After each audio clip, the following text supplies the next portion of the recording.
Good morning and welcome to the video on hyperbolas. Hyperbolas is the last of the four conic sections that we will talk about. Recall that we started with circles, we moved to ellipses, then we talked about parabolas, and our final conic section will be hyperbolas. So remember that a hyperbola is formed when a plane intersects a cone. And as you can see in this picture, a hyperbola basically looks like two symmetric parabolas. So let's keep that in mind as we go through some practical uses of hyperbolas.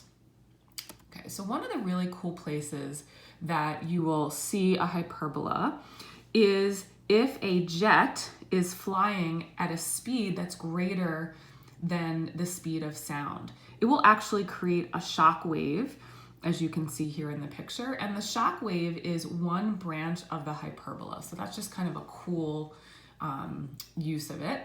Another interesting example is you'll see in an hourglass, if you ever used one of those, egg timers, or if you ever played a game where you're looking at a timer, that is in the shape of a hyperbola.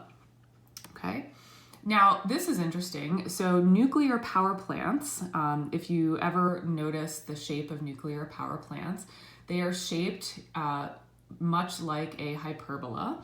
And although I'm not an expert in nuclear power plants, I did some research into it. And the reason that they're built in this particular shape is due to economics, due to cost and efficiency. And so this is a shape that makes things the cheapest, which is kind of interesting. Okay, just another cool fun fact. If you turn on a lamp, you can see that the light is going to form a hyperbola, so you can probably try to experiment with this at home. This is something that I notice all the time. Sometimes when the lights are on and I have a lamp on, I'm like, yep, there's a hyperbola. So you're gonna notice that more frequently after thinking about this lesson. And one of the other cool places that you'll see a hyperbola is in space. So this is one of the most practical uses of conic sections. Any kind of math associated with space or science. So you can see in this picture, if you think about the sun as the focus point, the elliptical orbit would represent a planet. But interestingly enough, different comets have been known to have either parabolic or hyperbolic orbits. Okay. Now, I'm not going to get too much into science, but if you do take any type of physics, Newton's laws can be used to derive Kepler's first law.